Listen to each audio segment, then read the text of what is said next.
नमस्कार, आप देख रहे हैं द चाणक्य टाइम्स न्यूज। मैं हूं आपके साथ पुष्पेंद्र विश्वकर्मा। शुरुआत करते हैं देश दुनिया की बड़ी खबरों के साथ। सीधी जिले के नंदन तिवारी का डिप्टी कलेक्टर में चयन हुआ है, जो मध्य प्रदेश की लोक सेवा आयोग की 2020 की परीक्षा में 9वां रैंक प्राप्त किया है। जिले सहित गृहग्राम में खुशी का माहौल है। प्रशासनिक अधिकारियों सहित राजनीतिक संगठनों के लोगों ने घर तक पहुंचकर उन्हें शुभकामनाएं व बधाई प्रेषित की है, साथ ही उनके उज्जवल भविष्य की कामना की है। जिला मुख्यालय से तकरीबन 7 से 8 किलोमीटर की दूरी पर पहाड़ियों की आगोश में बसा हुआ एक गांव गाड़ा लोलर सिंह के रहने वाले प्रभाकर तिवारी के पुत्र नंदन तिवारी, जो एक मध्यम वर्गीय परिवार से आते हैं, जिनका डिप्टी कलेक्टर में चयन हुआ, जिन्होंने लोक सेवा आयोग मध्य प्रदेश 2020 की परीक्षा में 9वां रैंक पर चयन हुआ। जिन्होंने मीडिया से बात करते हुए बताया कि मेरी शिक्षा दीक्षा प्राथमिक 3री क्लास तक गांव के ही प्राथमिक स्कूल में की, इसके बाद एक्सीलेंस स्कूल, इसके पश्चात ही स्नातक व स्नातकोत्तर की शिक्षाएं अटल बिहारी महाविद्यालय से प्राप्त की, जिसके पश्चात लोक सेवा आयोग मध्य प्रदेश 2020 की परीक्षा दी, जिसमें 9वां रैंक पर मेरा चयन हुआ। मैं एक मध्यम वर्गीय परिवार से आता हूँ और मेरा युवा साथियों से यही अपील है कि कोई मंजिल मुश्किल नहीं होती, बस करने का इरादा और उद्देश्य पक्का होना चाहिए। मेरा उद्देश्य बचपन से ही देश हित में कार्य करने का रहा है और अब जिस तरह से मुझे जिम्मेदारियां मिली है, तो मैं आगे देश हित व जनहित में कार्य करना मेरा उत्तम परिचायक रहेगा। इसी तारतम्य में इस तरह की खबरों के बाद तमाम प्रशासनिक अधिकारियों एवं राजनीतिक संगठनों के जनप्रतिनिधि, पूर्व भाजपा जिलाध्यक्ष व प्रदेश कार्य समिति के सदस्य इंद्र शरण सिंह चौहान, सांसद रीति पाठक, भाजपा जिलाध्यक्ष डॉक्टर राजेश मिश्रा, युवा कांग्रेस के शीर्ष नेताओं ने भी घर पहुंचकर डिप्टी कलेक्टर नंदन तिवारी को शुभकामनाएं व बधाई प्रेषित की, साथ ही उनके उज्जवल भविष्य की कामना की है। प्रदेश में 9वां रैंक ला करके आपने डिप्टी कलेक्टर में आपका चयन हुआ, क्या कुछ तैयारियां रही, कहां से आपने तैयारियां किया कि आज 9वां रैंक आपका आया हुआ है? जी, सबसे पहले तो आप सभी का धन्यवाद कि आप लोगों ने मुझे इस काबिल समझा कि मेरी बात को जनता के सामने रख रहे हैं और बहुत अच्छी मुझे फीलिंग आ रही है। और इस जर्नी की शुरुआत बचपन से ही हो गई थी। मैंने अपनी प्राथमिक शिक्षा देवाडांड प्राथमिक स्कूल से पूर्ण की, फिर तत्पश्चात मैंने एक्सीलेंस स्कूल से 9वीं से 12वीं, इसके बाद मैंने अटल बिहारी वाजपेयी कॉलेज से ग्रेजुएशन पूर्ण किया। ग्रेजुएशन की तैयारी के दौरान ही मैंने सिविल सर्विस की तैयारी स्टार्ट कर दी थी और 2019 में मेरा ग्रेजुएशन पूर्ण हुआ। इसके बाद 2020 के एग्ज़ाम में मैंने फर्स्ट अटैम्प्ट में इस एग्ज़ाम में को क्लियर किया और 9वीं रैंक पे चयनित हुआ।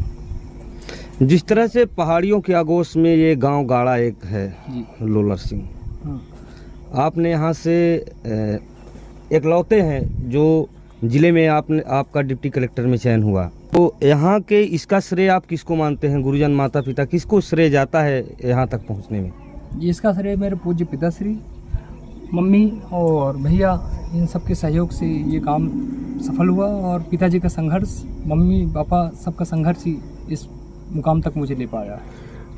आप आम पब्लिक को क्या कुछ संदेश देना चाहेंगे, युवाओं को जो शिक्षा के स्तर में पढ़ रहे हैं और आगे अपनी जो लक्ष्य है आगे बढ़ रहे हैं, उनके लिए क्या संदेश देना चाहेंगे? जी, सबसे पहले तो मैं इनके लिए 3 मंत्र देना चाहूँगा कि अगर आपने संघर्ष करने की आदत है तो कुछ भी, कोई भी परिस्थितियाँ आपको रोक नहीं सकती आगे बढ़ने से। और दूसरी चीज़, तैयारी के दौरान जो अपना सेल्फ मोटिवेशन है, खुद पर भरोसा, ये बनाए रखें।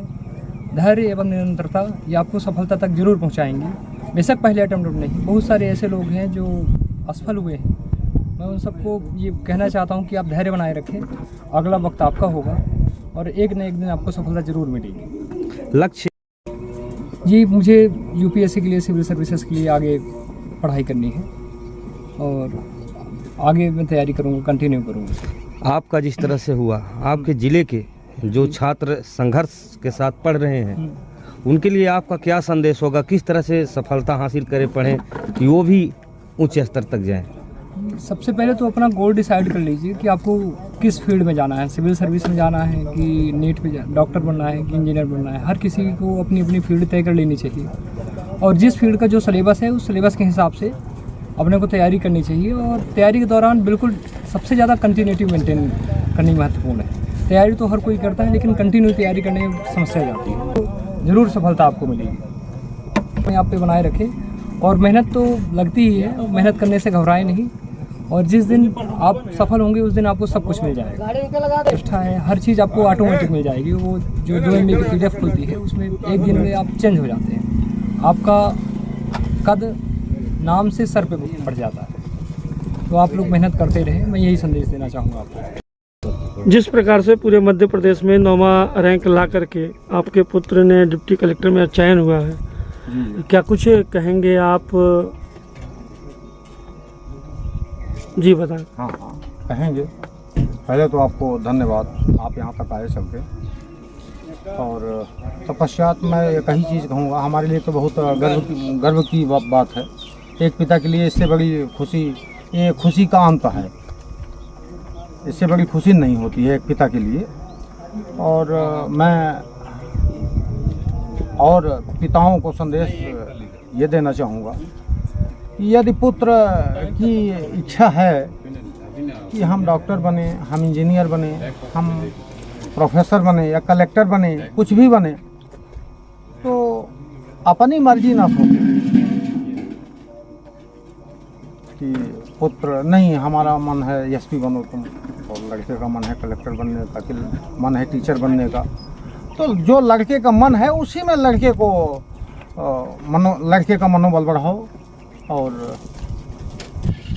लड़के को देखते रहो, सही है नहीं है, क्या चल रहा है। यहाँ तक पहुँचाने बोझ में मत ला दो उसके ऊपर। कितना संघर्षों का सामना आपको करना पड़ा होगा? संघर्ष का ही नाम तो जिंदगी है, संघर्ष का ही नाम जिंदगी है। हर जगह संघर्ष है, खाने में संघर्ष है, सोने में संघर्ष है। आज के समय में संघर्ष ही है, बाकी कुछ नहीं है।